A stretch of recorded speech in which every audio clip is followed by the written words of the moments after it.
Good morning, everyone. Welcome to Morning Coffee with Kyle and Ann. This is our Chicago real estate update. I'm Ann Rossley here with my dear friend and colleague Kyle Harvey. We sell real estate in downtown Chicago with Baird & Warner, and our office is right on the Magnificent Mile, and we love to talk real estate. Good morning. Good morning. It's going to be almost 80 degrees in parts of Chicago today. Is it really? When I was walking the dogs this morning, it just felt good. And then I started thinking, do you remember the old adage, in like a lion, out like a lamb for March? I think it probably did come in like a lion, but we're going out like a lamb. It's lovely. Well, supposedly, so I wake up to, I don't love that my phone talks to me all the time. My phone is like beep, beep, beep, beep, beep, beep, beep. But I got an announcement from one of the weather apps. Yes. That flash floods for 3 days, starting on Wednesday, Thursday, Friday. Oh. And maybe it's even through Saturday. Flash flood. That's April. Maybe that's April Fool's Day. Well, maybe it's April comes in like another lion. Yeah, maybe so. Oh dear. It's been the year of the weather, that's for sure. Well, today, folks, we're going to take a different spin on stats, and then we're going to talk about what you do if you don't want to join in the fray of trying to buy a condo in Lincoln Park or Lakeview. We're going to talk about two really great areas that you could be looking at to buy, and stay tuned to find out what they are. And we'll go from there, right? So, yes. All right, let me see here. So as typical, we do stats first thing. And let me remove our names and our coffee cup. And so Chicago housing market update. So here's the thing, guys. We're at the 30th of the month. So rather than bringing you old news, I decided to ask my best friend, Claude, to help out. So what I did, this is single family only in our lakefront communities. And I gave just 30 days. And I said, go to town, Claude. Tell me what you see. So now I have to tell you, you can't just let Claude go wild, because he first told me that the month supply was 3.4. And I said, well, Claude, how did you find that? Well, Claude included pendings. So I said, no. You have to only include actives. So yeah, that's where we got the 1.6. Now, the bar to the bottom right is interesting. That's the pipeline. It's a little bit difficult to see, but the blue is active. I can't see. Let me pull it up. Blue is active. Orange is AI, contingent, or pending. There's green a lot of purple, a lot of private. That's private, and we're going to be talking about that. So yes, I know. Crazy town, right? Okay. So the sweet spot, not a surprise, is the 750 to 1.25. They're only on the market 7.5 days, sell at 101.2% of list price. And there have been 14 closings in that price point in the last 30 days. So here's the whole closings. It's our entire market. Yes. Oh my God. So few closings. Yikes. And that's the last 30 days. So now we may have a bunch at the end of the month, because you know how that goes. Everybody likes to close at the end of the month because you bring less money to the closing table. But so here you see the bands, and 14 in that price point. Obviously, there are more in other price points, but well, it's kind of hard to read, isn't it? I'm going to have to tell Claude to juice up the size. All right. Now, 49 private active listings, 24 private under contract, total of 73 private. So I'm interested. So 55 of 65 private listings are priced above 1.25. Why on earth are those on the private network? I know. Why the Lincoln Park private median is 3.6 million. Yeah. Good Lord. Why are they on the private network? I think they're all afraid to go active for fear they're going to be on the market 60 days. How are they going to be on the market 60 days with this tight market? If they're over 3 million, I don't know. Well, no. I'm talking. They're not I doing know. It makes as well. You're not getting maximum exposure, people. no, I know it. Okay, so this was interesting because I included school districts. So Pulaski International, 7 days on the market. Where's Now Logan Square, West Town? it's Bucktown. Yeah. Pulaski's Bucktown. So now here's the thing about stats. That's not to say Pulaski's the best school and everybody wants to move into that district. Yeah. It is a place where you can get a public school that people are interested in putting their kids in that's at a good price point, right?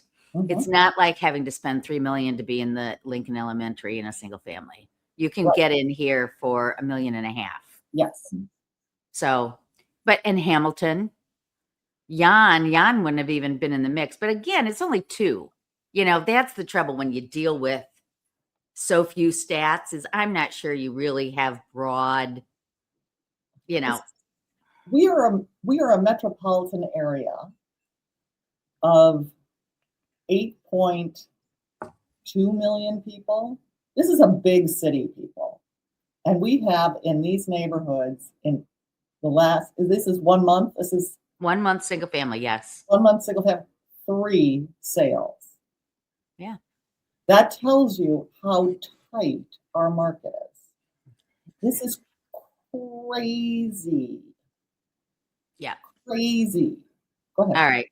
So what the data says, you know, get pre-approved before you tour. Well, hello, that's like the understatement of the century. And understand what tier you're shopping in. Meaning, if your price point is $750,000 to $1.2 million, you know, you've got to be 100% ready. Yes. Now, here's the other thing. It says hire a buyer's agent, full stop. Yeah, I love the fact that they're hiring agents, but it is sad that there isn't like,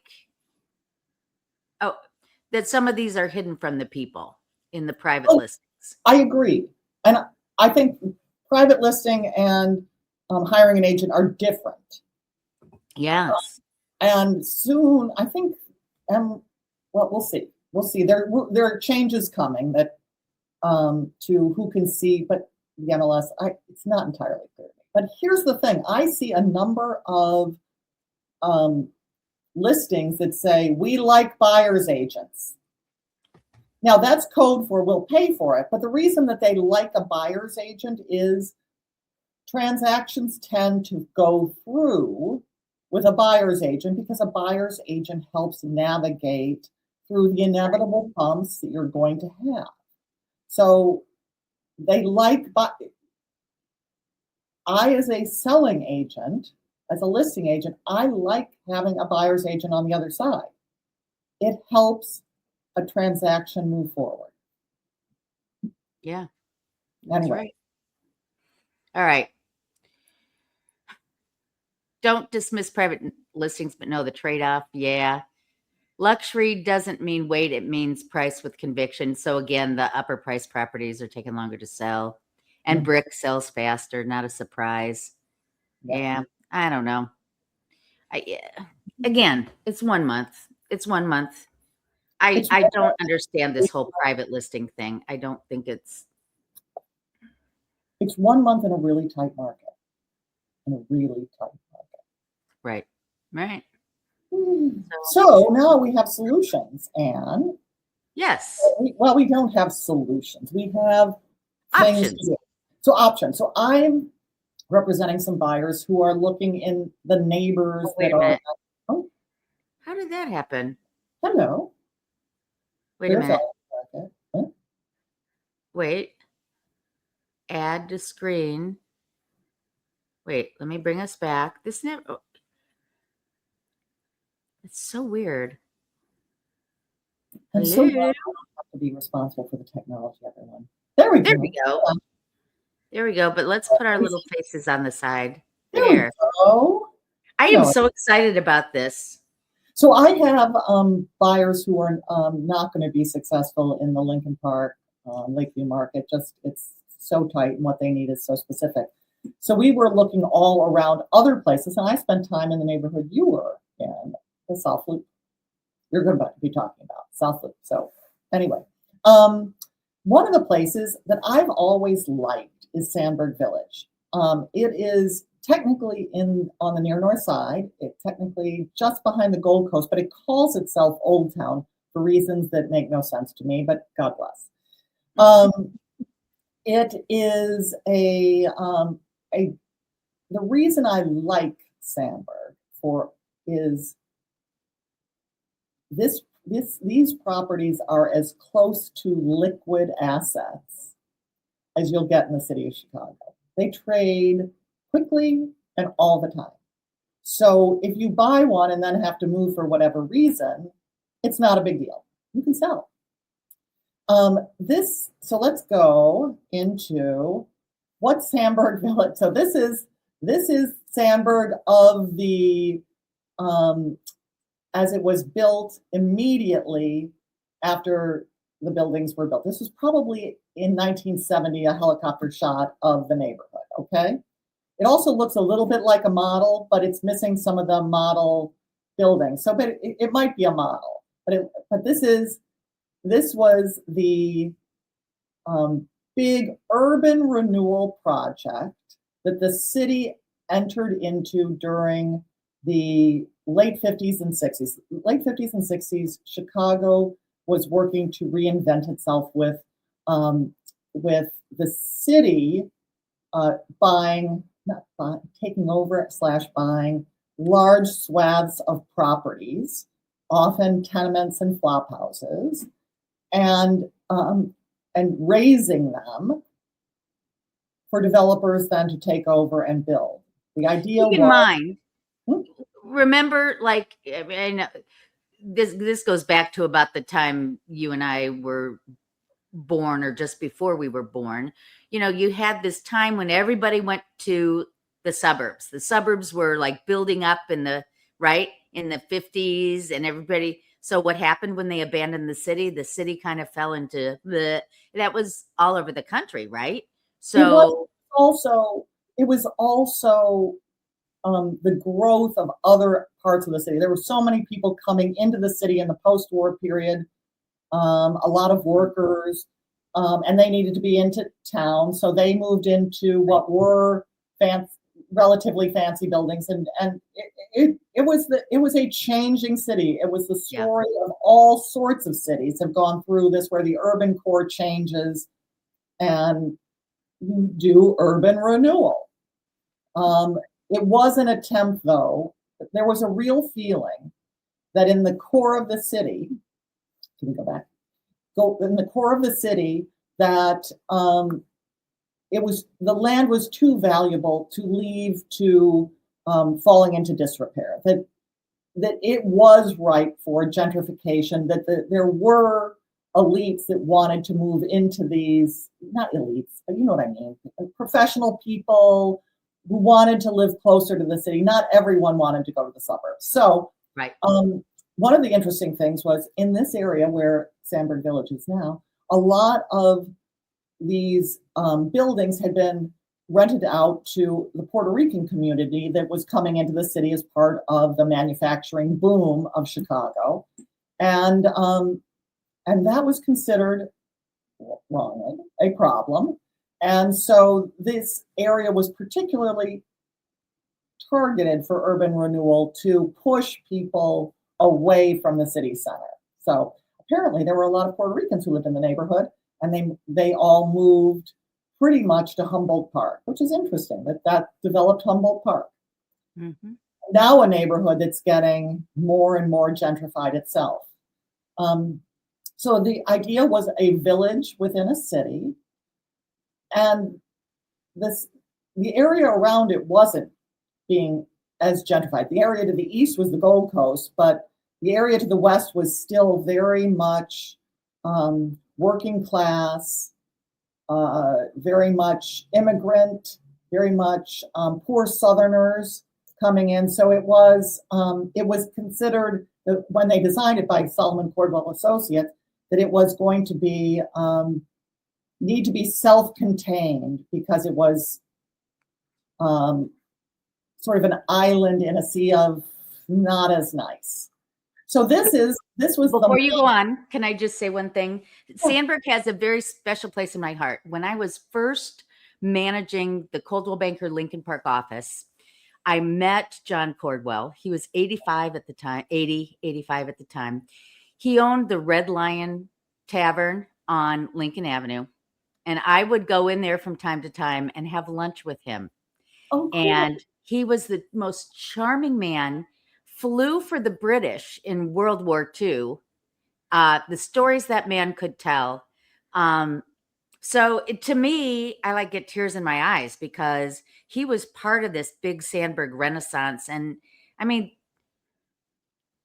Sandburg, I mean, that I don't know if people really appreciate, and you're doing a great job of explaining just how momentous this renovation renaissance was for this area of the city. It was so cool.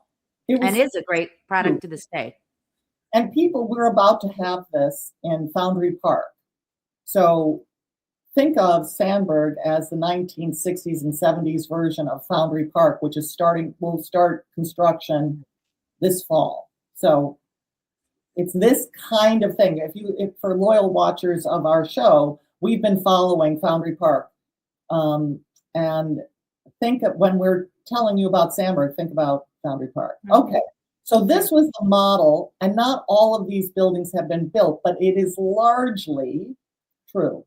So the buildings go from LaSalle Street on the west to the alley just east of Clark Street on the east. So it doesn't go all the way to Dearborn. It really is to the alley that splits the block between Clark and Dearborn.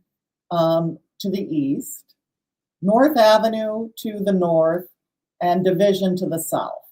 Now, as I look at it, I see at least two buildings that were not built. The one to the south, all the way to your right, is a private building, now called the Sinclair. It's a rental building, but it's not that building. The space just to the north of it is, as we all know, the Jewel. And there's I think there's a fitness club there. Those are all on LaSalle Street. So you're looking east from, the sky, looking towards the lake, and you're seeing the west part of it. So James House to the north has been built, and the little townhouses are in. You can't really see them in the tree-lined area, which represents park and townhouses. So. Right. There's one big low-rise complex, Kilmer House. It's part of the James House Condo Association, but the rest are high-rise and townhouses.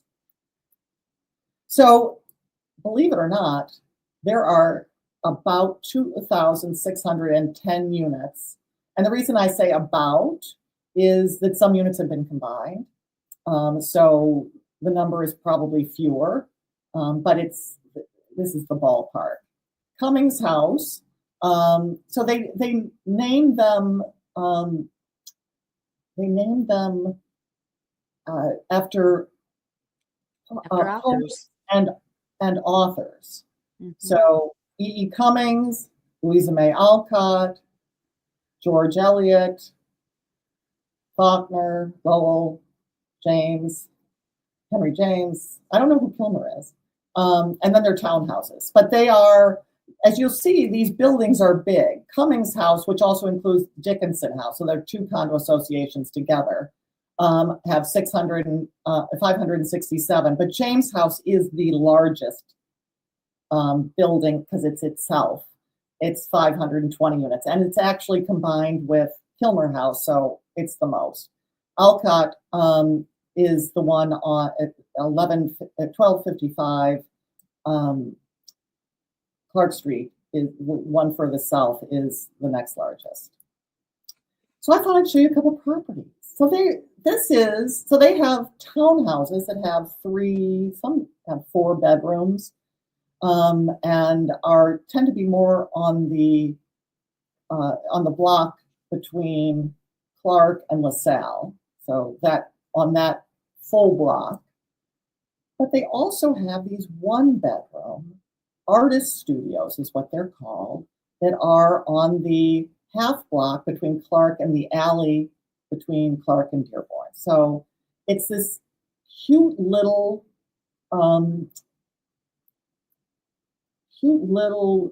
enclave of very small one-bedroom. This is a one-bedroom townhouse, which is it's got one bedroom, 1.5 baths. Its monthly cost is $238 for the association fee. Its taxes are $738 with no exemptions. And it's really kind of light and darling. Now you see why they call it an artist studio, because of that, all that light flowing in. It's got outdoor, so here's it doesn't say how many square feet, but it looks pretty good size, probably close to 800 square feet. So you come in through the kitchen into the living room, and there's a patio beyond. And then upstairs you have just the bedroom and a full bath. And that's the outdoor patio. Pretty nice. And the bedroom. A lot of light. So you have to be somebody who does not mind having a lot of light come in the morning, because there's no way to keep it out. All right. So it's been on the market 11 days. Do you think that's going to sell fast? Yeah, absolutely. It looks in good shape. And at $484,000, it's not terribly priced for a one bedroom. Okay, so this one's more expensive. This is what I mean by a combo unit.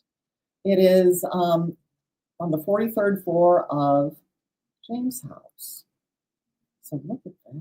So this will be, it's combining two units that face southwest. So look at that view. And lots of, so they put the two kitchen living, so they put a living room, dining room together. That's your bedroom. Pretty nice, huh? So this one is, excuse me, I got the information here. It is 3 bedrooms, 2 baths. They turn what is it into a laundry room. Isn't this great? You cannot get laundry in a lot of these buildings just because of the pipe situation. And but if you dedicate a bathroom, you can make it a laundry room. And look, they've got a nice laundry room. So 3 baths. They say it's 2,100 square feet. The assessments are high because you're paying 2. You're paying both units assessment, so $2,737 a month. But the taxes are only $13,000. Look at that. So the office is the 3rd bedroom, and see, it doesn't. You'd have to walk to get to the bathroom, but it's a pretty good. It's a pretty good layout, don't you think? Mm-hmm, it is. Combinations can sometimes be weird, but this one makes sense. This one makes sense, especially as they've given themselves a dining area. So this is just under $900,000. It's been on the market for 25 days. I wonder when that's going to sell. So, yeah. Okay, so then I wanted to give you something that could be really used as a pied-à-terre for somebody who just needs a place in the city.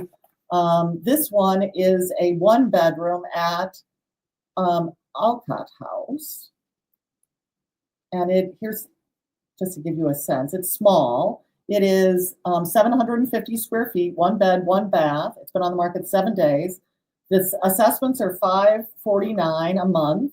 And the taxes are, with no exemptions, $4,200. Not bad at all. Right. So it's on a low floor. It's unit 309, so it's on a low floor, but that kind of gives you treetop views.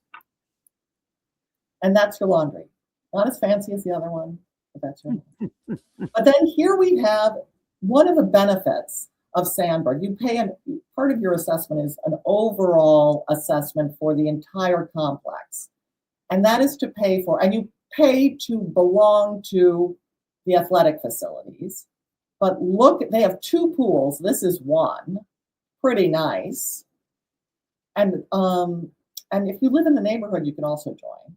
And they have tennis courts. This is an older picture of the tennis courts because they have turned over, I think, at least 2, maybe 3 of the courts to pickleball, or drawn pickleball lines on it. Yeah. So really nice. Very nice. Close to transportation, close to groceries, close to everything. You do not need a car living in Sanford. So pretty great. There you go. All right. So now, with a little bit more time, I'm going to share the near South Side properties that are also great opportunities. I'm not going to go into the neighborhood so much, but I'm going to show you.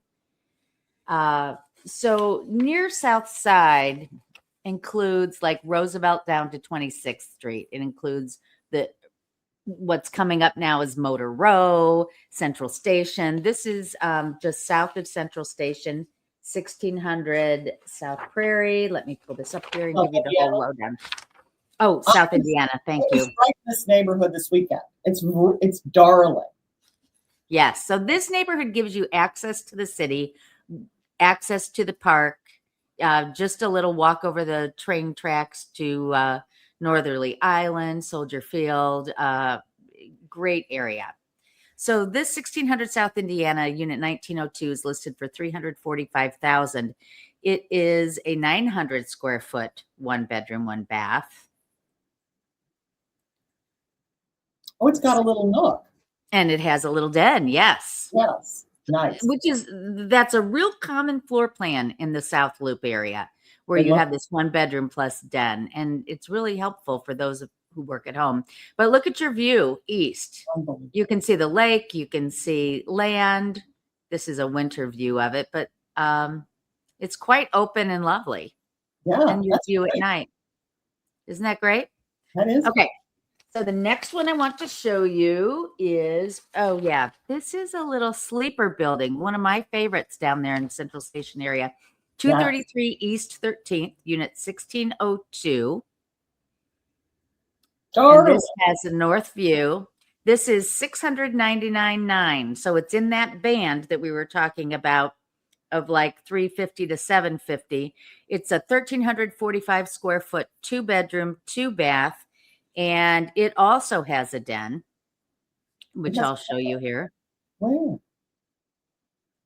So you can see the den up here on the top left, and then you can see how it's tucked in there to the side. And then if you go to the right, that's where one of the bedrooms is. Pretty kitchen. This building, it's a very popular building. It's got a lot of amenities. It does. And then look at your view north over the park. Just love that. Open living, dining, kitchen. How long has it been on the market? 4 days. Yeah, that's it'll go fast. Whoops. Yeah. There we go with that. And then I have one more to show you, a higher price point. Add to stage. Here we go. 1211 Prairie, 3401. This is higher priced at almost $1.5 million, but it's this middle building here, and we all know it. Some people call it the lipstick building because it's got the little thing on top. But look at that view. Corner view of lake and city looking north. How many bedrooms? So this one is 2,920 square feet. So it's big for under $1.5 million. Yeah. It's 3 bedroom, 3.5 baths. Yeah. What's the monthly? $2,523. That's not for this. No, it includes your heat and your air. Excellent. Look at that nice big pretty kitchen. Really nice. So 2,900 square feet for under $1.5 million, and you've got a laundry room. Mm-hmm. There's that view. Oh, that view is just to die for, isn't it? Beautiful. So, yeah, no, these are prices you will not see in Lincoln Park and further north. Exactly right. Yeah. So that's what I have today. That's what you have today. Thanks everybody for watching. And next week we're going to have April statistics and more ideas for how to work with this market. Yeah. Yeah. Anything else you have to say before we part ways? Enjoy this great weather. Exactly. Take care, everybody. Bye bye.